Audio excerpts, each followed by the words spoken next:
Les mannequins, ils travaillaient dans les bars. Fait que ça t'a amené aussi dans la vie de bar. Là, oui, parce qu'en fait, tu sais, les agences de mannequins étaient la plupart sur Saint-Laurent. Puis les propriétaires de bars venaient mettre leur annonce dans les agences. Puis nos agents ou nos agentes, ils proposaient ouais. aux propriétaires, j'ai cette fille-là, j'ai cette fille-là, j'ai cette fille-là.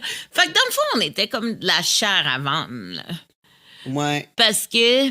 Mais c'était le fun pour vous autres. Vous étiez dans les meilleurs bars. Ces bars-là, c'était des bars qu'on voulait aller. Là. Il y avait des line-up pour... Il y avait des line-up pour y aller. Puis, je veux dire, c'était les mannequins. Les grandes mains. Puis moi, j'étais j'adorais ça. C'était ça, la mode dans le temps. Ben ouais, moi, j'avais des petits seins, des petites fesses, puis j'étais mince, puis j'étais grande. C'était ça. Je portais des talons. Oui! Puis j'adorais ça. Tu sais, je dis pas, je regrette rien. Sauf qu'on était quand même de la chair à vendre. Ouais, puis il y avait beaucoup de pression de rester comme ça, grande mince. À cette heure, tu penses, c'est comment dans les agences de mannequins? C'est-tu le contraire, mange plus? Non. T'es trop mince? Non. Non. Moi, je pense que la plupart des agences sont encore des filles qui ont des problèmes de eating disorder. Il y en a encore beaucoup. Par contre, ils acceptent plus, ils font plus d'inclusion. Mais, comme si tu vas à l'agence... Ça n'a pas lâché le look support à linge, là? Que si tu vas à l'agence montage, le 3/4 de leurs filles sont encore grandes et minces. OK, ouais. Ben ça, c'est la raison pour justement que ça a l'air d'un support à linge, là, pour que les vêtements puissent être oui, mais moi, c'est... Tu sais, souvent, je regarde... C'est carrément ça! Ben, c'est ça, mais c'est beau, c'est beau des fois. C'est drôle que tu dises ça de même, là, d'un support à linge. C'est vraiment ça, parce que quand la fille, elle marche avec les vêtements sont fluides sur elle. Il n'y a pas trop de courbes. Quand on parle, tu sais, d'une Kim Kardashian, là... T'essayes de mettre les vêtements qui sont la majorité du temps sur un défilé de mode, mais ça sur Kim Kardashian... Ça fait pas Non, c'est pas la même chose. T'sais. Elle, il faut du stretch. Là. Non, mais maintenant, oui, effectivement, ils ont plus d'inclusion dans les agences, mais la plupart, ils ont encore quand même 3/4 de leurs mannequins qui sont grandes et élancées. Là. Ouais. Mais ils font beaucoup plus d'inclusion maintenant. OK, ouais. Tu sais, mais... Non, tu penses que la pression est là, moi, je pense qu'il y a plus d'inclusion en Angleterre. Mais il faut pas qu'il y ait un moment donné, il faut pas qu'il y ait des barèmes, tu sais, parce que pour que, justement, ces gens-là, tu sais, faut qu'il y ait des barèmes, dire, bon, c'est pas tout le monde qui peut être mannequin, là. T'sais? Non, c'est ça. Tu sais, c'est pas tout le monde, un moment donné, tu sais, il faut que tu dises... Bon, OK, nous autres, on a besoin justement d'un support à linge parce que on veut que nos vêtements soient fluides, on veut pouvoir les montrer comme il faut, puis on veut être capable de montrer, bon, quelque chose de moulant, autant que quelque chose de lousse, puis que ça soit beau. Parce qu'honnêtement, moi, j'ai des gros seins, quand je porte une chemise longue, lousse, ben, tu sais, ça me fait pas aussi bien que quelqu'un qui a pas de seins, là. Tu sais, moi, j'ai de l'air enceinte en même temps, là, tu sais. Je veux dire, tu sais... C'est beau, mais là, en même ça temps, va je bien. suis tout à fait d'accord avec toi, tu sais. C'est comme... Tu sais, moi, j'ai tout le temps eu des petits seins, puis à un moment donné, je m'étais demandé est-ce que j'aimerais ça me faire refaire les seins, puis finalement, quand j'ai eu mon cancer, j'étais comme... Ils m'ont enlevé le... Puis ce sein-là est devenu plus petit, puis je l'aimais mieux. Fait que j'ai fait rapetisser l'autre. Ouais, c'est ça que tu m'as dit. Puis t'avais le choix, là, parce qu'on te donnait l'option des prothèses mammaires. T'aurais pu les faire grossir aussi. Ouais, puis c'était tout gratuit parce que c'est offert par la RAMQ à cause de ton cancer. Là, t'as appris ton cancer comme t'as trouvé une bosse. C'est quoi qui s'est passé? Non, en fait, j'avais une petite bosse il y a plusieurs années, puis là... J'avais été la faire checker, puis ils m'ont dit que c'était juste un kiss. Puis qu'avec le temps, ça allait partir. Puis là, j'ai fait les traitements in vitro pour avoir mon fils. OK, ouais, wow. Puis je suppose, en tout cas, moi, c'est ce que je pense, puis mon médecin aussi, il est pas mal d'accord avec moi.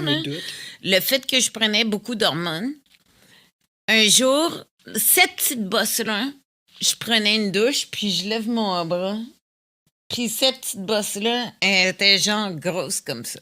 Wow! Du jour au lendemain. Ouais. Du jour au lendemain, je vois une grosse bosse. C'est comme si j'avais 2 seins sur un sein. Puis la journée d'avant, t'avais pas remarqué ça pendant tout. Non. C'est vraiment du jour au lendemain. C'est donc ben là, comme weird. C'est vraiment weird. Là. Fait que là, je m'en vais à l'hôpital. Puis je dis, c'est weird. Ce matin, je me suis réveillée, puis j'ai une grosse bosse ici. Fait que là, il dit, ben, on va faire... il faut qu'on fasse une ponction, genre. Ouais, il faut qu'ils prennent un bout là, pour checker. Ouais. Fait que là, ils me font le scan, ils me font la ponction. Puis, écoute, le samedi matin, ma médecin de famille, elle appelle. Fait que moi, je pars à rire.